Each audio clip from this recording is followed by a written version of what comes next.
All right, so let's dive into something a little strange. Yeah. Some really bizarre stuff has been, kind of popping up and unfolding recently. These mysterious drone sightings all over the eastern seaboard. And we're not talking about your neighbor's like little quadcopter buzzing around.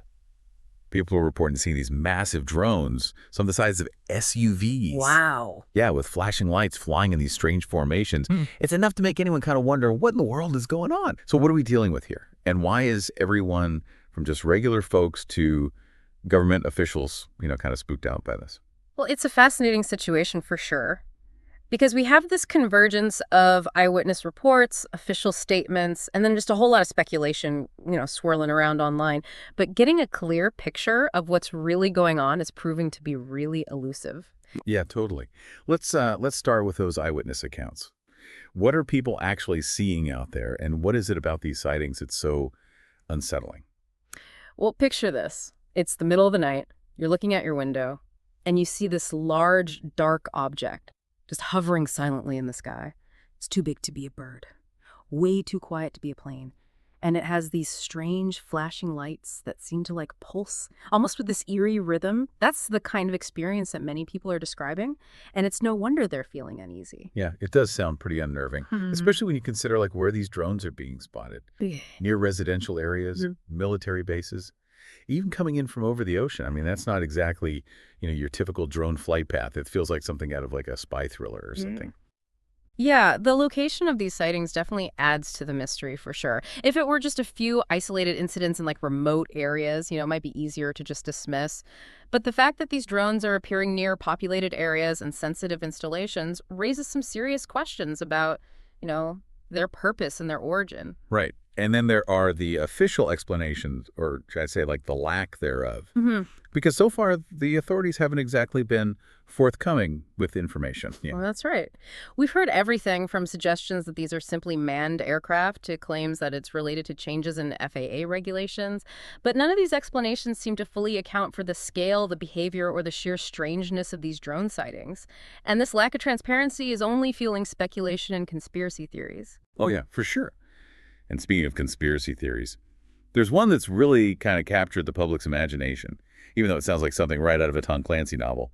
It's the theory that these drones are actually searching for a smuggled nuclear device. Now, I know that might sound far-fetched, but there are some details that make it hard to just dismiss outright. Yeah, it's definitely one of the more sensational theories out there. But it's important to approach it with a critical eye. We need to separate fact from fiction and analyze the evidence carefully. Exactly. So let's break down the evidence that is supporting this theory. First, we have reports of radiation spikes in the New York, New Jersey area. Now, I'm no nuclear physicist, but that seems like a pretty big red flag, don't you think? Radiation spikes, if they are confirmed, are certainly something to take seriously. But it's important to note that radiation can come from a variety of sources, not just nuclear weapons. We need more information about the nature of these spikes, their location, and their duration before drawing any definitive conclusions. Good point. Yes, it's important not to jump to conclusions. But then there's this guy, John Ferguson, CEO of a drone manufacturing company. He posted this video explaining the nuclear theory and claims to have spoken with a source who knew about a missing Ukrainian nuclear warhead, potentially on its way to the U.S. If that's true, it's absolutely terrifying. Ferguson's claims are certainly attention-grabbing, and his background in the drone industry lends him some credibility. However, it's crucial to remember that we're dealing with secondhand information here. We don't know the reliability of his source, the specifics of the information, or whether it's been independently verified. It's important to treat it as speculation until we have more concrete evidence. I hear you. We need to be cautious and not get swept up in the hype. Yeah. But even if we put aside the nuclear theory for a moment, there are still some very strange things going on. For example, Donald Trump recently made some cryptic comments about the drones. He expressed concern and even canceled a trip to Bedminster, New Jersey, specifically citing the drone activity as the reason. It's almost like he knows more than he's letting on, wouldn't you say? Trump's comments certainly add another layer of intrigue to this whole saga. He's known for his dramatic pronouncements. But he also has access to intelligence briefings and inside information that the public doesn't. So his decision to cancel a trip based on drone activity suggests that he considers this to be a serious matter. And what about Gordon Chang, the China expert and author of The Coming Collapse of China? He recently appeared on Forbes to discuss the drones. and painted a pretty bleak picture. He went so far as to say there's a greater than 50% chance of a serious warlike outcome because of China's increasingly aggressive posture. If a respected China expert like Chang is this worried, shouldn't we all be taking this very seriously? Chang's assessment is definitely something to consider. He's been studying China for decades and has a deep understanding of their political and military strategies.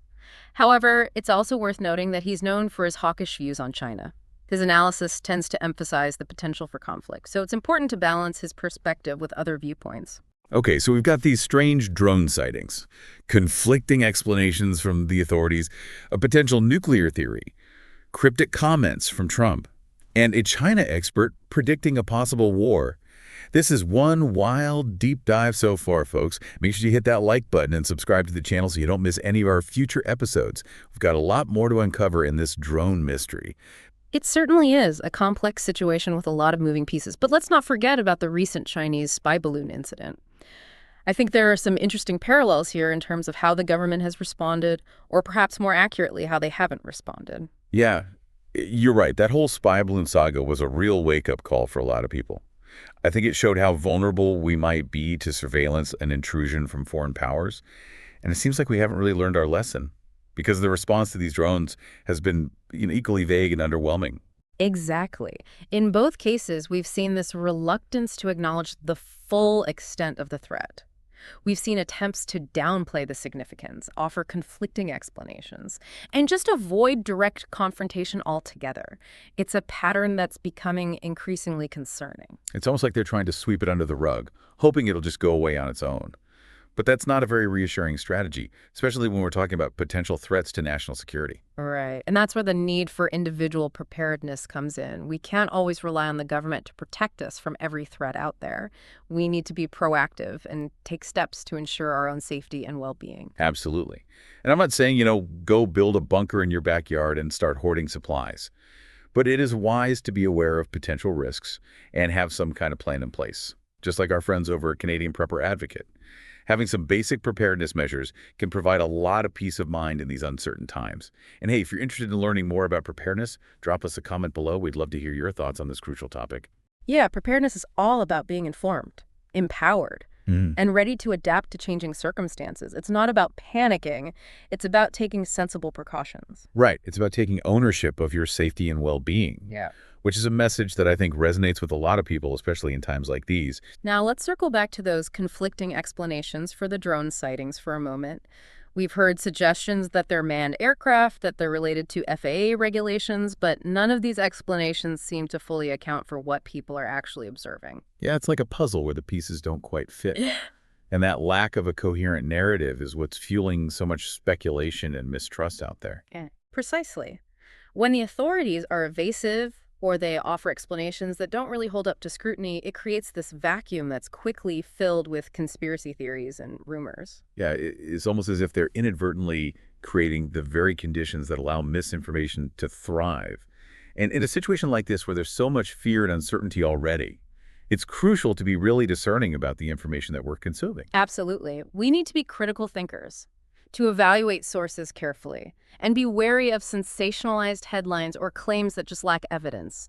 This is where media literacy becomes absolutely essential. We can't just passively absorb whatever is thrown at us. We need to actively question, verify, and seek out multiple perspectives. So it's about becoming like savvy consumers of information, right? Not just accepting things at face value, but digging deeper, considering the motivations of those who are presenting the information and looking for corroborating evidence. Exactly. And that's a skill that's becoming increasingly important in our hyper-connected world where information, both accurate and inaccurate, spreads at lightning speed. It's like we're all navigating this minefield of information, and we need to be super careful not to step on the wrong piece. It's a very apt analogy, and that's where we come in. We're here to help you navigate this information overload, to break down complex issues and provide a space for thoughtful discussion. Yeah, we believe that knowledge is power, and we're committed to empowering you with the information and tools you need to make sense of the world around you. And speaking of empowerment, we want to take a moment to remind you about our GoFundMe campaign for our podcast, Standing in the Gap. Yes, your support through this campaign will help us reach an even wider audience and enhance the quality of our content. We're looking to invest in better equipment like webcams, studio microphones, and editing computers, which will allow us to produce even more insightful deep dives like this one. Yeah, we're incredibly grateful for any contribution you can make. Every little bit helps us get closer to our goal of bringing you the highest quality content possible. So hit that like button, subscribe to our channel, and consider supporting our GoFundMe campaign. We can't do this without you. Now let's shift gears for a moment and talk about the broader geopolitical landscape, because this drone mystery isn't happening in a vacuum. It's unfolding against a backdrop of rising tensions between global powers, particularly between the US and China. Right, and that just adds a whole other layer of complexity to this situation, doesn't it? I mean, we've already heard Gordon Chang's assessment, and he's definitely not the only one sounding the alarm about the potential for conflict between these two superpowers. Yeah, and what's particularly concerning is that we're seeing a shift in the balance of power. China is becoming increasingly assertive on the world stage, challenging the US's long-held dominance. And this competition is playing out in various arenas, economically, technologically, and militarily. It's like a high-stakes game of chess, with each side making these strategic moves and trying to anticipate the other's next play. And this whole drone situation could be just one pawn in a much larger game. That's a very apt analogy. We need to be mindful of the bigger picture here and understand that these events are not isolated incidents. They're part of a larger geopolitical narrative that's unfolding in real time.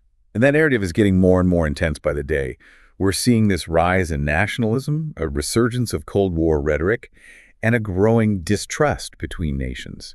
It's a recipe for instability, and frankly, it's pretty unsettling. Yeah, it really is. It makes you wonder, are these drone sightings, are they a symptom of this growing tension? Maybe even like a deliberate provocation or something? It's certainly possible. I mean, we've seen in the past how these seemingly small incidents can escalate really quickly when tensions are already high. Think about the assassination of Archduke Franz Ferdinand, which triggered World War I, or the Cuban Missile Crisis, where the world, teetered on the brink of nuclear war. Oh man, those are some chilling examples. And it makes you realize just how fragile peace really can be, especially in a world with so many powerful actors, all vying for dominance. It's like we're all walking this tightrope, and one wrong step could send us all tumbling into chaos. Yeah, that's a powerful image. It highlights the importance of, diplomacy, dialogue, and finding ways to de-escalate these tensions. Because the alternative, a full-blown conflict between superpowers, that's a scenario that no one wants to even contemplate. Absolutely. The stakes are just way too high. And let's not forget about the human cost of these conflicts. It's easy to get caught up in the geopolitical maneuvering and all that. Yeah. But we have to remember that real people's lives are at stake here. That's a crucial point. We can't afford to lose sight of the human dimension of these events. And that's why it's so important to promote understanding, empathy, and a real commitment to peaceful resolutions. Well said. That's a message worth spreading, for sure. What can we as individuals do to kind of navigate these uncertain times? Well, that's a great question. I think one of the most important things we can do is stay informed, engage in thoughtful conversations, with people who might have different perspectives, and be willing to challenge our own assumptions. We need to be critical thinkers, question the narratives that are presented to us, and seek out diverse viewpoints. So it's about breaking out of our echo chambers, right? Not just surrounding ourselves with people who agree with us all the time, but actively seeking out viewpoints that challenge our own beliefs. Exactly. And that can be uncomfortable at times, but it's absolutely essential for growth and understanding. Yeah, for sure. It's also important to remember that we're not powerless in the face of these global challenges. We can make a difference through our actions, our choices, and our voices. Absolutely. We can support organizations that are working to promote peace and understanding. We can advocate for policies that prioritize diplomacy and conflict resolution. And we can use our voices to speak out against injustice and violence wherever we see it.